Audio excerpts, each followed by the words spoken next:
Alors bonjour à tous et bienvenue à Freedom News Network. Mon nom est Jean Granger, heureux de vous accueillir. On est le 30 avril 2020, 14h22, heure du Québec. J'ai reçu un lien intéressant, on va aller voir ça tout de suite. Le Saint Graal de la... comment on pourrait l'appeler?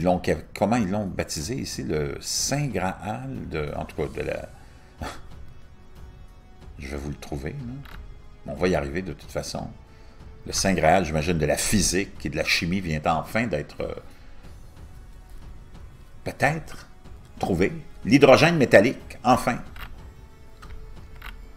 C'est l'aboutissement de l'une des plus grandes quêtes de la physique moderne. Enfin, les chercheurs ont assisté à la métamorphose de l'hydrogène en un métal aux propriétés extraordinaires.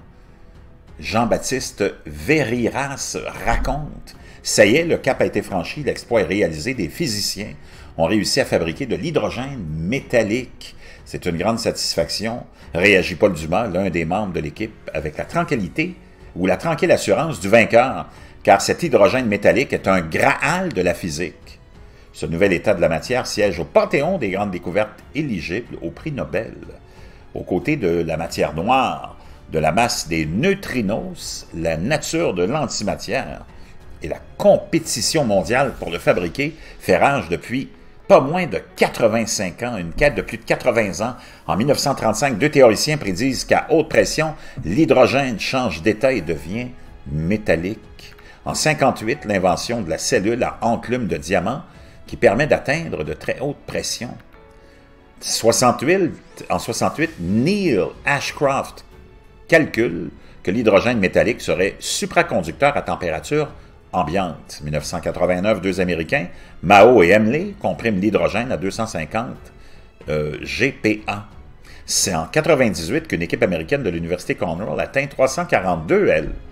Et 2017, deux Américains annoncent avoir observé l'hydrogène métallique à 485 GPa. Leur mesure est invalidée en 2020. Paul Loubert, Florent Ocelli et Paul Dumas atteignent 425. Ils obtiennent de l'hydrogène métallique. Tout commence en effet en 1935 lorsque deux théoriciens, Eugene Wigner et Hilliard Bell Huntington, publient un article intitulé « De la possibilité d'une transition métallique de l'hydrogène ». Ils prédisent que sous des pressions gigantesques, les plus simples et les plus abondantes des atomes de l'univers, les atomes d'hydrogène, éjecteraient leur unique électron pour former un cristal régulier de protons. Libres, les électrons pourraient alors se mouvoir au sein de ce cristal parfait comme bon leur semble et y former à leur guise un courant électrique. Bref, d'isolant, l'hydrogène deviendrait métallique.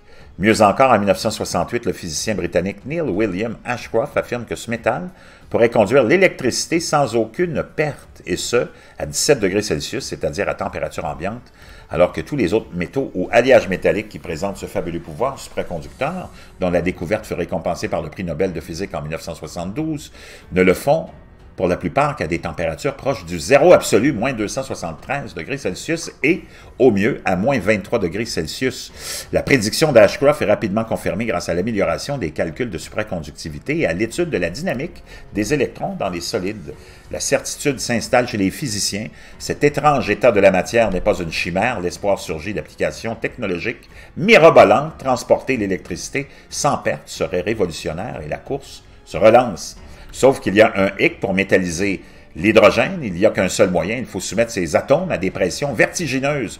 25 gigapascales, c'est le fameux JPa dont on parlait tout à l'heure, soit 250 000 fois la pression moyenne de l'atmosphère, d'après les premières évaluations d'Eugene Wigner et de Hilliard Bell Huntington.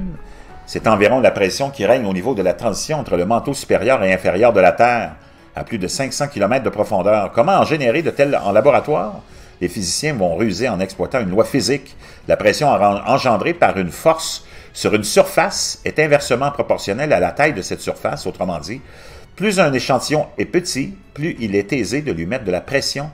Dans les années 1930, le physicien américain Percy Williams Brigham parvient ainsi à soumettre de petits échantillons de matière à des pressions flottant les 10 gigapascales. Cet exploit a ouvert la voie à la physique des hautes pressions et à une foule de découvertes sur les propriétés de la matière condensée et lui a valu le prix Nobel de physique en 1946. Encore un, mais l'hydrogène métallique reste à cette époque hors de portée. C'est alors que la guerre froide accélère la course. Les scientifiques russes et américains s'affrontent dans l'espace et aussi sur le terrain des hautes pressions.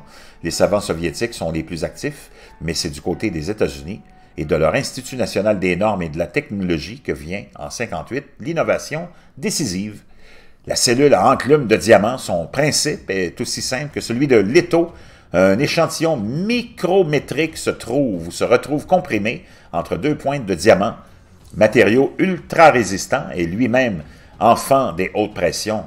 Pour la petite histoire, les scientifiques du NIST ont pu se payer le luxe de casser plusieurs diamants pour mettre au point ce dispositif révolutionnaire. Ils disposaient alors d'une réserve de pierres confisquées à des trafiquants par le gouvernement américain. Cette cellule, outre ses capacités mécaniques exceptionnelles, offre un avantage considérable. Quelle que soit la pression, les diamants laissent passer la lumière, une transparence qui permet aux physiciens de sonder de concert l'état de l'échantillon et du diamant et d'en déduire aussi bien les transformations physiques induites par la pression que la vapeur exacte de cette dernière à l'interface entre le diamant et l'échantillon. Dès lors, après une série de perfectionnements entre la fin des années 60 et 80, les records vont commencer à tomber. En 1989, deux Américains compriment l'hydrogène sous 250 gigapascales, 10 fois plus que la valeur seuil prédite par Eugene Wigner et Huntington. Or, surprise, l'hydrogène demeure complètement isolant. Pas l'ombre d'une métallisation. Même s'il semble bien y avoir une sorte de changement de phase, sous la pression, les atomes ont changé de configuration. Les théoriciens révisent leurs calculs et un consensus s'établit. Le précieux métal n'apparaîtra qu'une fois franchi la barre des 400 gigapascales, soit 4 millions de fois la pression de l'atmosphère terrestre. En fait, c'est au cœur de Jupiter ou de Saturne qu'il faudrait plonger pour atteindre une charge pareille. Ce qui ajoute encore une pression scientifique à la course. S'il parvenait à fabriquer de l'hydrogène métallique liquide, il disposerait d'un échantillon de la matière des géantes gazeuses, de quoi décrire leur machinerie, la génération de leur champ magnétique et donc répondre à une foule de questions astrophysiques.